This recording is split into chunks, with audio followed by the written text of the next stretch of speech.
Chapter 78, Interlude 4, Dr. Anton Saragas' Lab.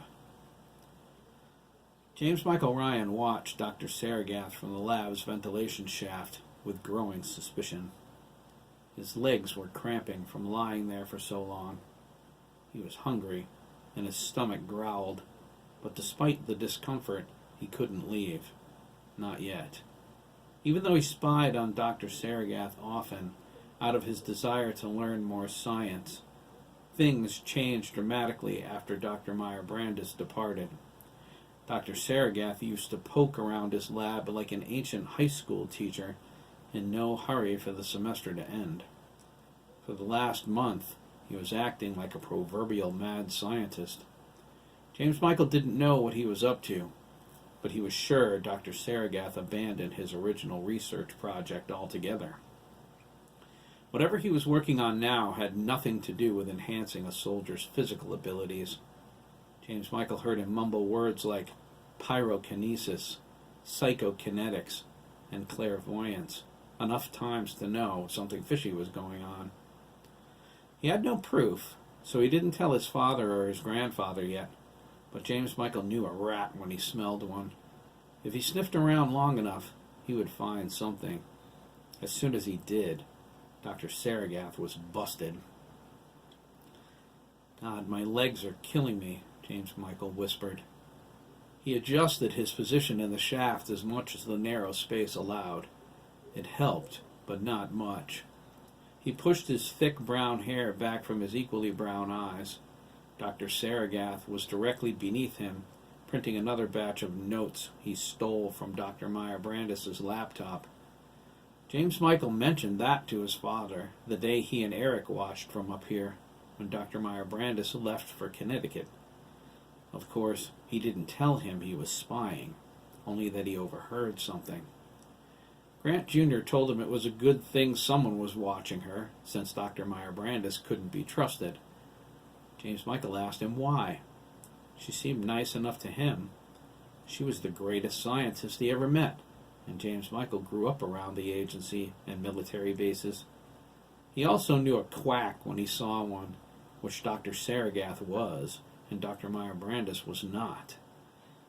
"I'll tell you about it when you get your security clearance, son," Grant Jr. said. "For now, that's classified stuff. I can tell you this, though. Carolyn Meyer-Brandes is as immoral a scientist as there ever was." James Michael wasn't satisfied with that. He trusted Dr. Meyer-Brandes a heck of a lot more than Dr. Saragas. She was brilliant. He was a boob. She was polite. He was a dick. She was everything James Michael wanted to be. Dr. Saragas was what he was trying to avoid. He decided to keep an eye on him and climbed into the vent every night since. Things kept getting weirder, but James Michael hoped something revealing would happen soon. He was out of excuses for coming home late. He hoped Eric covered for him today like he asked him to. If he didn't, James Michael was in for the third degree when he returned. He glanced at his watch and sighed. "I missed lunch again. Dad's going to brain me." "No, he isn't," a small voice whispered from behind him. James Michael jumped and hit his head. He clamped his hands over his mouth and looked to see who said that. When he saw who it was, he almost had a stroke. He glared nervously down into the lab. Dr. Saragas looked around. "Hello?" he asked, his hands on his hips. "Is someone there?" He cocked his head, listening intently. He went back to the printer when he didn't get a response. James Michael let out a whispered whoosh of breath. He glared back at the boy curled up near his feet. "All this time you don't talk?" James Michael hissed. "Months go by and you don't say anything? All of a sudden you decide to open your mouth and give me an aneurysm? What's wrong with you, Axel?" His stepbrother's face fell. He looked down and whispered, "I'm sorry, James Michael. I didn't want you to think your dad was mad, that's all." James Michael reined in his anger. He sighed. "It's okay. You just scared me." His face grew suspicious. "How did you find me, anyway?" Eric, Axel replied, keeping his voice low. I was looking for you. He was too, but he found me. He told me to tell you he couldn't cover for you. His dad's taking them out today. I told him I didn't know where you were. He said to look here. James Michael smirked. I didn't even hear you come in. I never knew you were that sneaky. Axel blushed. That's not all, he said. Your dad sent me to find you because you missed lunch and weren't answering your phone. I called him from Eric's. I told him you missed lunch because you were tutoring. He shrugged. He was more focused on me talking again. Pretty slick, James Michael said. He patted his pocket. Ringer's muted. I didn't want it to go off in here. I also told him you were taking me to play basketball, Axel concluded. He says we have to be home by dinner. No excuses. You did all that? Axel nodded. James Michael looked at his stepbrother sympathetically for the first time. His hazel eyes were weighted down with sadness. His auburn hair clung to his head like a cobweb. His round cheekbones suggested he smiled a lot once. James Michael decided maybe Axel needed a reason to smile again. Maybe I will take you to shoot some hoops, James Michael whispered. I mean, you started talking again to save my sorry ass. You deserve something nice. Axel perked up. You will? It's the least I can do, seeing as you saved my bacon with Dad. Axel smiled. It was the first time James Michael ever saw his teeth. He was shocked to see he had braces. Astounding, Dr. Saragas said. James Michael looked through the vent. Dr. Saragas stood in the middle of the lab, reading the printouts from Dr. Meyer Brandis' laptop. Axel squeezed next to his stepbrother so he could see. Axel asked, What's he doing? James Michael replied, I'm not sure, Axel. His expression grew suspicious. Whatever it isn't anything good. Should we tell someone? Not yet, James Michael said. Not until we're sure he's doing something wrong. How will we know? James Michael frowned. I'm not sure about that either. I guess we'll have to wait and find out. Axel nodded and leaned back against James Michael. He rested his head on his arm and watched the doctor intently. James Michael patted his head and draped his arm around him. How come you started talking again just to save me? Axel shrugged. I thought if I helped you, maybe you'd like me. Oh, that stung, James Michael thought, feeling guilty. Stab, stab. I've been really lonely since my dad died, Axel added. You know something, he whispered, hugging Axel a little. I promise things will be better. Thanks. You're welcome, little brother. Axel beamed. James Michael focused on Dr. Saragas, who darted from one side of his lab to the other. Computer? Dr. Saragas asked. Scan all police reports within a 50-mile radius from this location for the last 24 hours. Search for any instances where a boy between the ages of 12 and 15 was involved in a traumatic accident or incident or altercation requiring hospitalization. Include any DOAs within the same parameters. What's a DOA? Axel asked. Dead on arrival, James Michael replied. Someone who got hurt, but they died before they got to the hospital. Oh, Axel sadly said. My dad was DOA'd. James Michael thought. A guilt tsunami named Axel. Complete, the computer replied. 4 instances qualify through established parameters. List, Dr. Saragas said, grabbing his notepad and a pencil. DOA, male, 14, the computer said. Possible gang-related beating. Admittance, male, 15. Possible physical abuse. Patient is unconscious. DOA, male, 13. Hit-and-run accident. The decedent was dragged under the suspect's vehicle for 2 miles before being intercepted by authorities. Admittance, male, 12. Bicycle accident. Multiple broken bones. Send the locations of the subjects to my automobile GPS and print their names, Dr. Saragas said, placing his notepad on his desk. He checked his pocket for his agency ID. Notify Central Services. I am leaving for a short time. Printing. GPS information transmitted, the computer replied. Central Services notified. Dr. Saragas went to the supply closet and secured 4 new syringes. James Michael watched him place them in his lab coat pocket.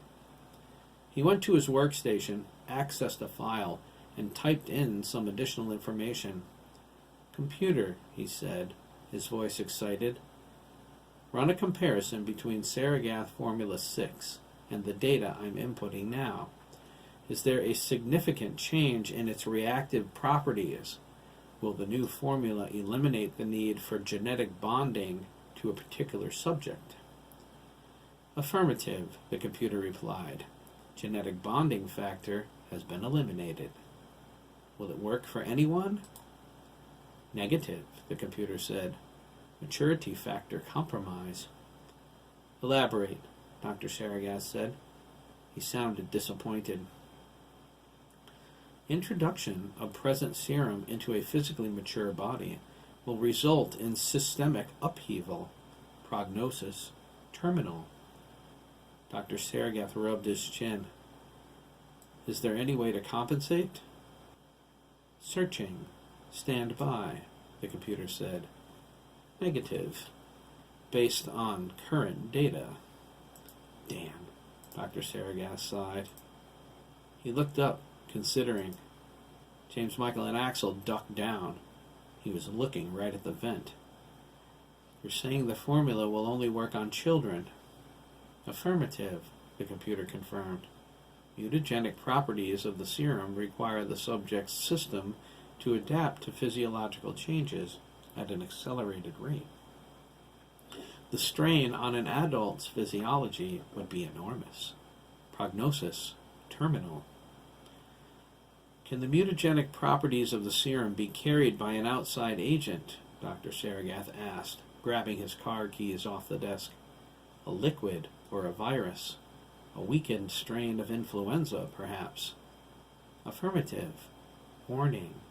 The molecular structure of the current serum is unstable. In what way? Dr. Saragas asked. Current theoretical data indicates exposure to water will cause the serum's energy level to increase to an unpredictable degree, the computer stated. Estimates indicate energy levels, as a result, will be hazardous for an unspecified period of time before becoming inert. That's easy, Dr. Saragas snorted. Keep it away from water. Affirmative, the computer agreed. Warning. Serum's molecular bonding may allow epidermal penetration.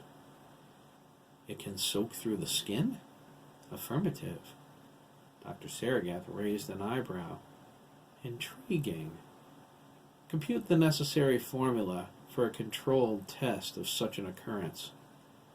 Testing under these conditions is not recommended.